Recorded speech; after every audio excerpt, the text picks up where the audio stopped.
Aprovechando el paso de Uber Ballesteros, dirigente del Comité Ejecutivo Nacional de Fensuagro, de la Marcha Patriótica, miembro del Comité Ejecutivo de la Central Unitaria de Trabajadores CUT y recientemente elegido miembro de las FARC en su Congreso Constitutivo como partido legal.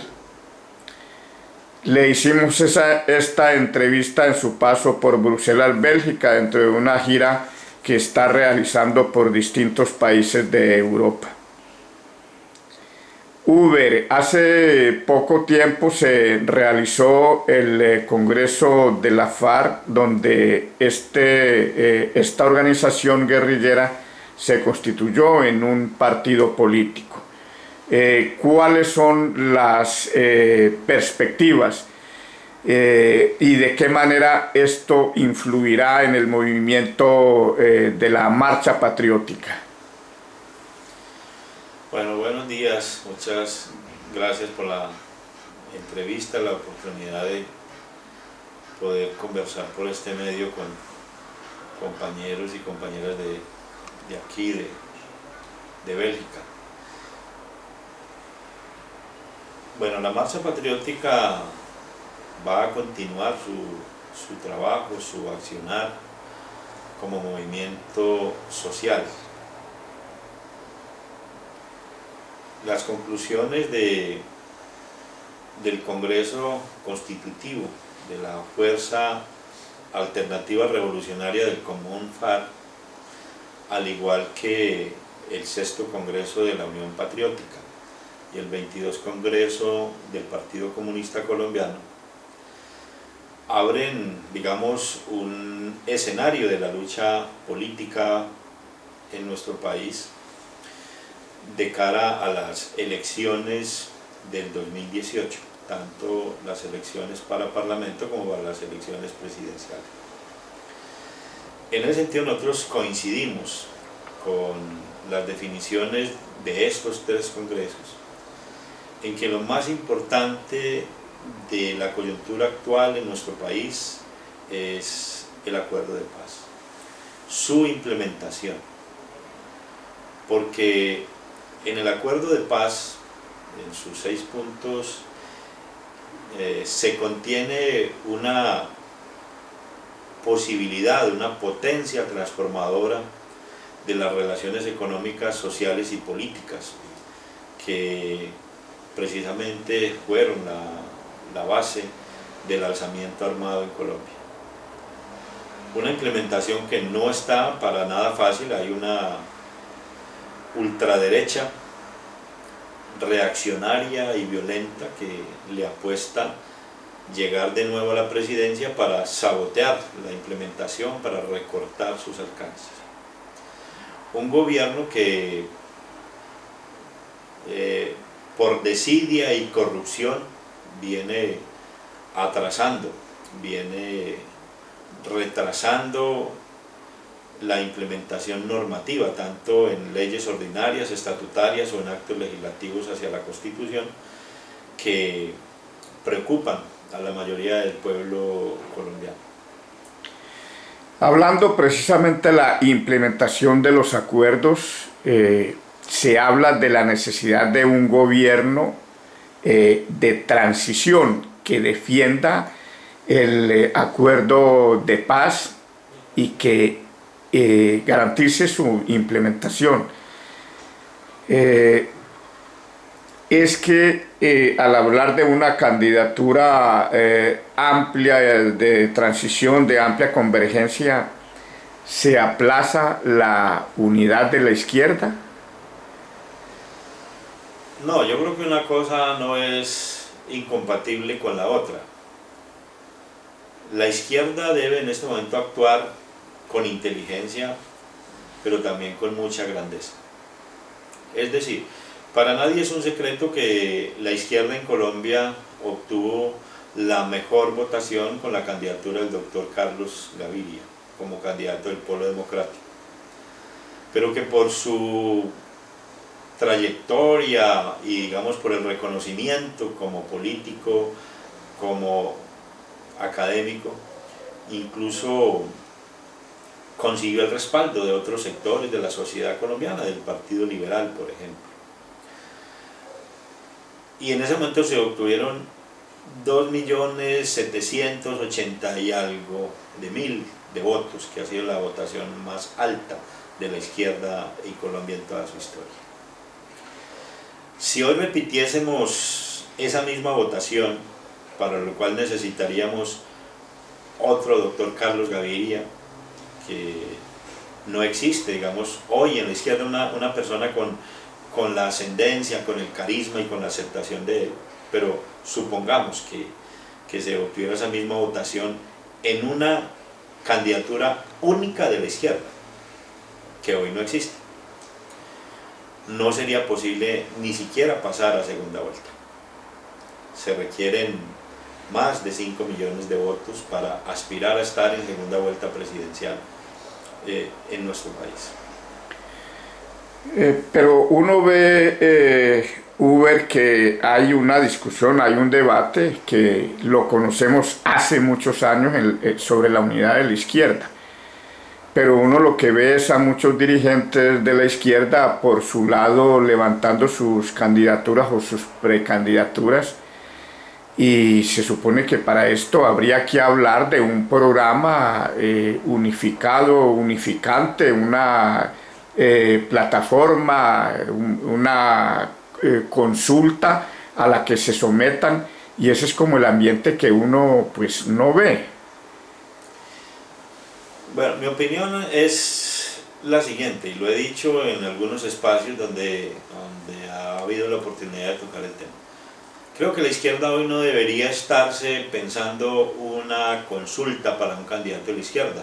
Repito, no creo que este sea el momento de la izquierda al poder, porque no existen esas condiciones objetivas. No existe la correlación de fuerzas. Debería estarse pensando, construyendo entre la izquierda y todos los sectores sociales y populares del país un programa de gobierno. La unidad debería ser alrededor de un programa de gobierno. Un programa de gobierno que la izquierda presentara como aporte a esa amplia convergencia nacional, más allá de la izquierda. Y eso le permitiría a la izquierda no negociar simplemente cuotas de poder, sino poder negociar el contenido del programa de gobierno de ese gobierno de transición que nosotros proponemos. Yo creo que esa sería una salida inteligente de la izquierda. Sí hay conversaciones en la izquierda, digamos, yo creo que hay personas que ya han manifestado, como Fajardo, la doctora Clara, Navarro, que entienden, ¿cierto? Entienden la necesidad de trabajar hacia un gobierno, digamos, de carácter progresista liberal, que asegure la implementación de los acuerdos, que es donde en verdad se encuentra la posibilidad de que la izquierda avance en un futuro. Si no entendemos la importancia del momento político, si no entendemos la necesidad de la implementación de los acuerdos como elemento principal de la política en nuestro país, y la derecha o la ultraderecha, es decir, Vargas Lleras o el candidato uribista, son los que suceden a Santos en la presidencia, habremos retrocedido 30 años en la política de nuestro país. Porque las posibilidades de la apertura democrática que está planteada en los acuerdos, el reconocimiento de las víctimas, es decir, la verdad, la justicia, la reparación integral y las garantías de no repetición, las posibilidades de resolver un problema de carácter internacional como el de los cultivos de coca, marihuana, amapola, base del negocio transnacional del narcotráfico, y la reforma agraria, digámoslo, rural integral que se plantean los acuerdos, que sin ser esa reforma agraria por la que nosotros hemos luchado, sí es un avance enorme, quedarían aplazadas quién sabe cuánto tiempo. Entonces creo que es el momento de actuar con inteligencia, es el momento de actuar con grandeza, es el momento de que la izquierda entienda que de nada sirve hacernos contar si no nos convertimos de verdad en opción real de poder. Tengo que hacerle otra pregunta relacionada con estas anteriores. Lo uno no aplazaría indefinidamente lo otro. ¿Para cuándo la unidad de los revolucionarios? Es un tema que se ha venido hablando después de que avanzaban las discusiones en La Habana, después de que se firman los acuerdos y en la preparación del Congreso de la FARC para llegar al partido legal. Entonces, la unidad de los revolucionarios, ¿cómo se estaría conversando? ¿Hay algo de eso? ¿Hay conversaciones? Bueno, la unidad de los comunistas, o como lo dice el camarada Jaime, secretario general del partido, la unidad de la familia comunista, siempre ha estado presente, digamos, desde antes de los diálogos, durante los diálogos, y se mantiene, por supuesto, ahora.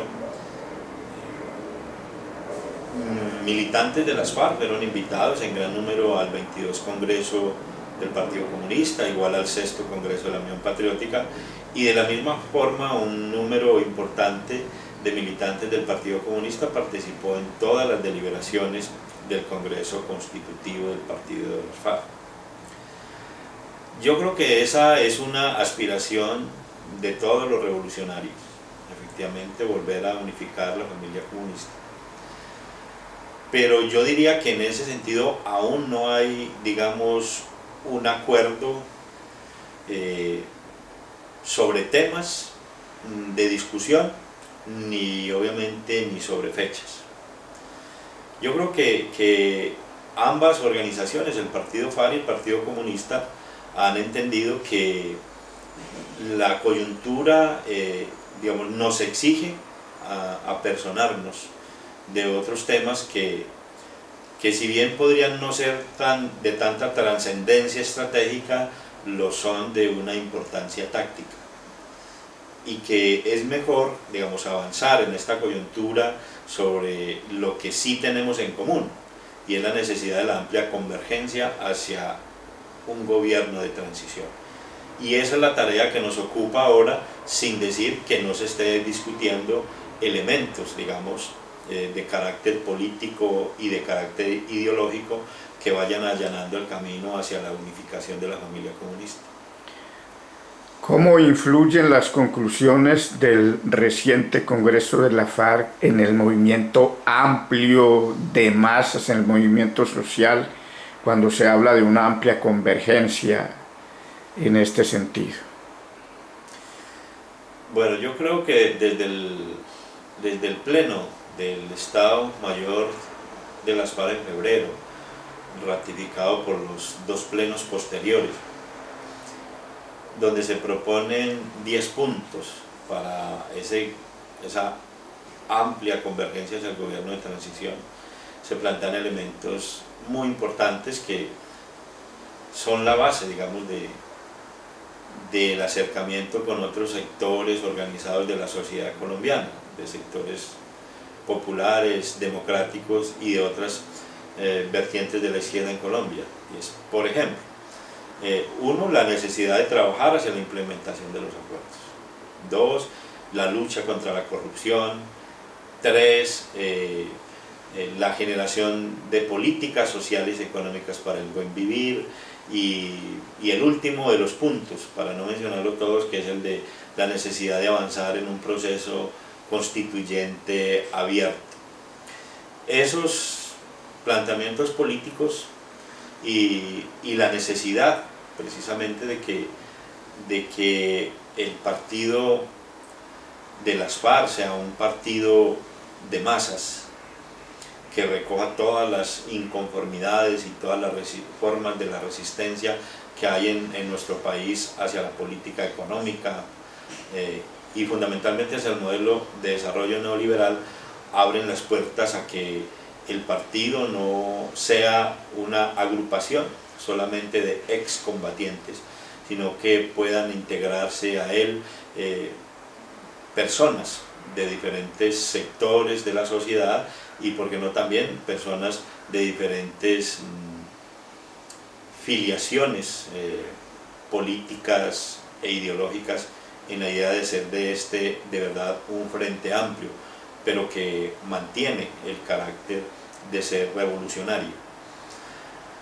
Esas definiciones entonces están, digamos, expuestas en los distintos documentos que saldrán a la luz pública como conclusiones del Congreso, para iniciar el debate hacia, digamos, hacia la construcción de otros escenarios de unidad, donde los partidos tengan un quehacer unitario sin que se desdibuje o sin que el partido u organización, digamos, desaparezca al interior de esa convergencia. El Acuerdo de La Habana contempla unas circunscripciones especiales para la campaña electoral, para las elecciones, y contempla además unas curules que les serán entregadas a la FARC. ¿De qué manera entonces van a desarrollar ustedes la campaña electoral? Bueno, sobre eso, digamos, el primer pleno de la dirección, del cual obviamente no pude participar, se ha venido ocupando. Es decir, el Congreso no logró definir totalmente cómo se confeccionarían las listas. O sea, lo que trasciende del Congreso es que las FARC presentará una lista para Senado, una lista que aspira no solamente a obtener los 5 escaños del Congreso que son otorgados de manera directa por los acuerdos de La Habana, sino que aspira, digamos, a tener una bancada parlamentaria mucho más grande, y que presentará en algunos departamentos de nuestro país también listas para la Cámara de Representantes, donde se aspira a sacar también mucho más de los 5 representantes a la Cámara que están previstos en los acuerdos.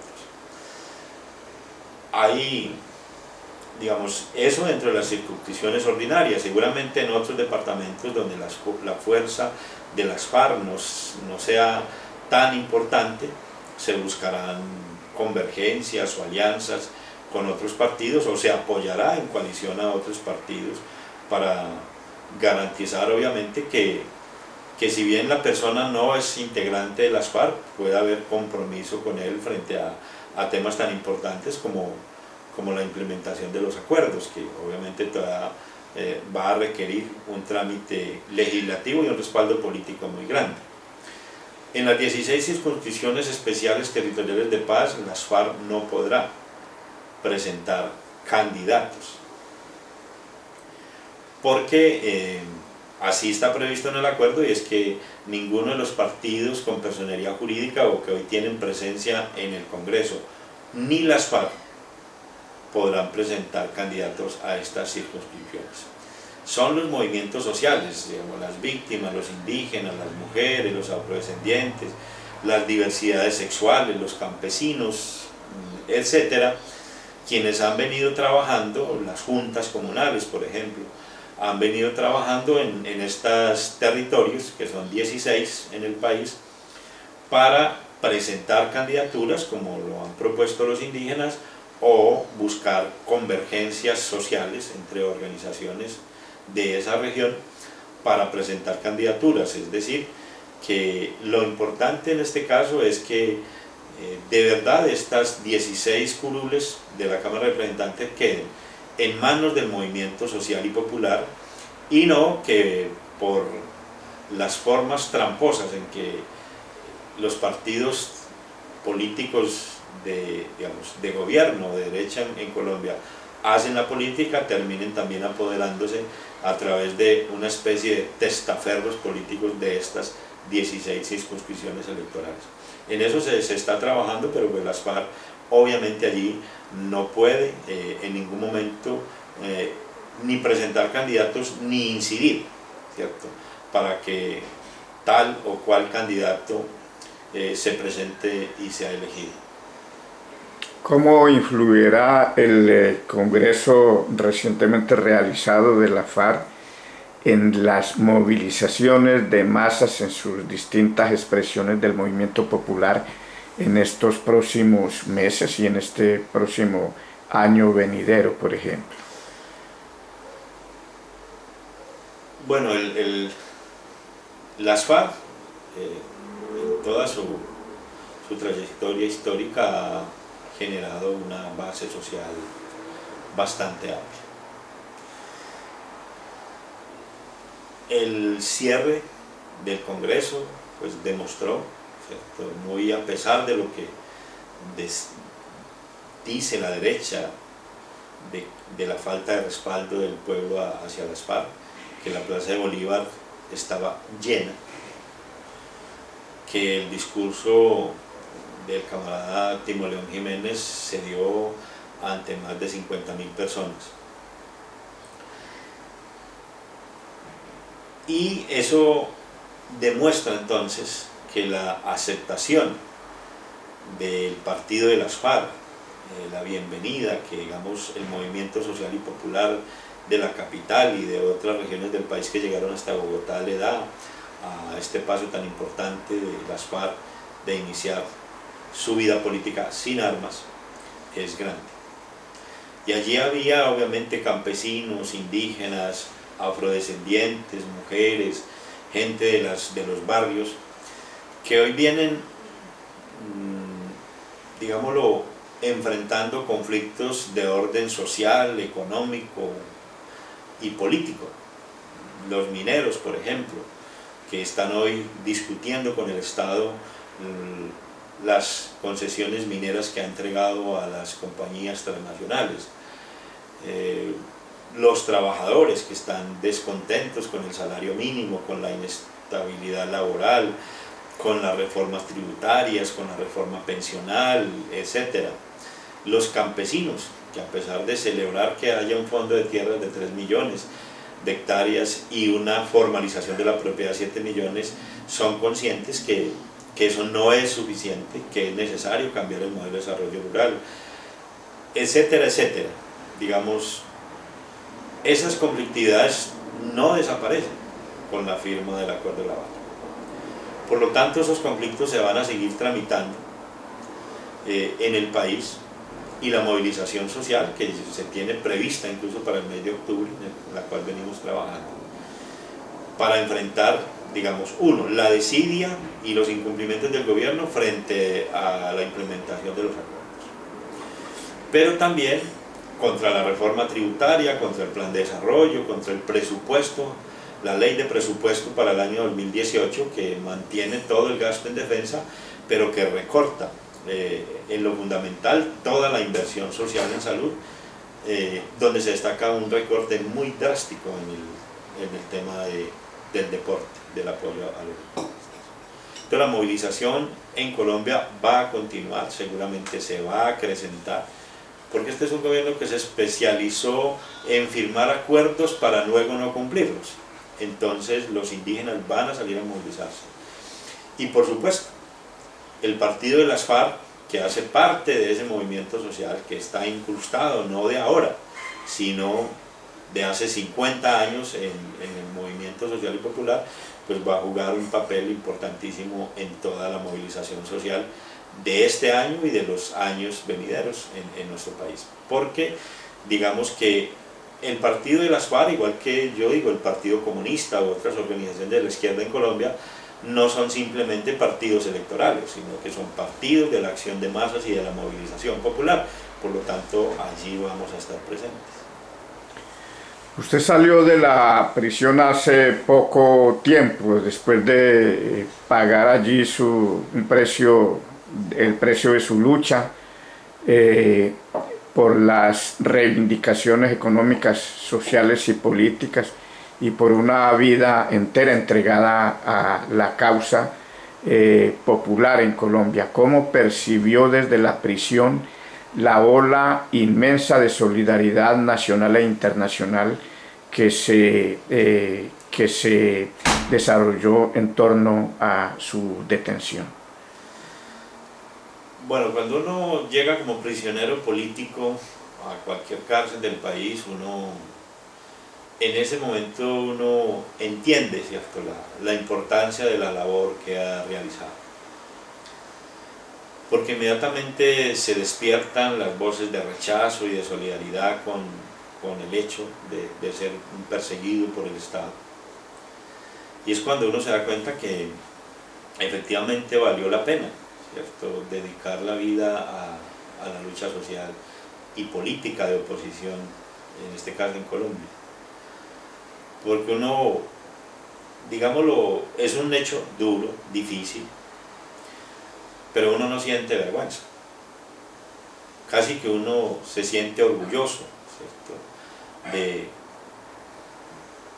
de que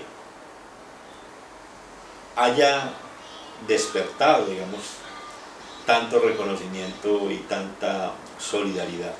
Y eso le hace a uno entender, entonces uno no está allá porque le hizo mal a la sociedad, sino todo lo contrario, que es el Estado el que se siente afectado por nuestras acciones y no la sociedad.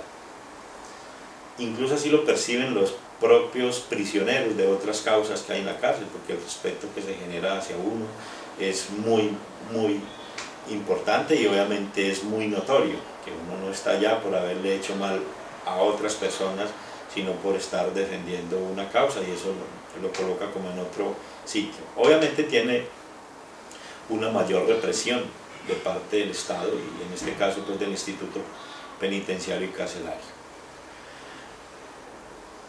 Y uno, digamos como en mi caso, que tantas personas alrededor del mundo se manifestaron en favor de mi libertad y trabajaron durante 3 años y medio hasta que se logró, uno finalmente percibe que efectivamente la solidaridad es una herramienta muy poderosa, porque los jueces se ven, digámoslo, impedidos de tramitar el juicio de cualquier manera y se cuidan, digamos, en sus formas, aunque son de derecha y buscan condenarlo a uno, pues se cuidan en sus formas porque saben que tienen los ojos de la comunidad internacional sobre ellos para que traten al menos de actuar en derecho. Eso ocurrió en mi caso. 3 años y medio no pudieron condenarme porque efectivamente no tenían con qué condenarme, pero pues obviamente los jueces tampoco se atrevieron a condenarme sin pruebas porque los ojos de la comunidad internacional y de las organizaciones que estaban en la campaña de solidaridad estaban siempre pendientes. De tal manera que yo no tengo sino agradecimiento y precisamente mi gira, digamos, por el Reino Unido, por Irlanda, donde también estuve, ahora en Bélgica, en España y en Francia, y bueno, y donde he tenido la oportunidad de salir, pues es precisamente a expresar en nombre propio, en nombre de la organización, el agradecimiento por todo el trabajo que se realizó y que surtió sus frutos. Yo agradezco de verdad a todas las personas, organizaciones, colectivos, partidos y gobiernos que se solidarizaron con la causa de mi libertad, y espero que se siga manteniendo esa misma vigilancia porque digamos, aún quedan compañeros en prisión, no solamente combatientes, sino líderes de organizaciones sociales, porque seguimos luchando en Colombia, vamos a seguir luchando, y pues uno no puede decir que ya no volverá a la cárcel. Eso no depende de uno. Nosotros vamos a seguir haciendo lo que tenemos que hacer y seguramente el Estado represivo también hará lo que él considera que debe hacer. Así que es no porque se haya firmado el acuerdo de paz, porque esperamos que todas las personas recobren la libertad, podemos decir que la represión en Colombia se ha terminado, y es muy importante continuar la solidaridad y la vigilancia sobre el respeto a los derechos humanos en Colombia. Muchas gracias, Rubén. No, a usted, compañero.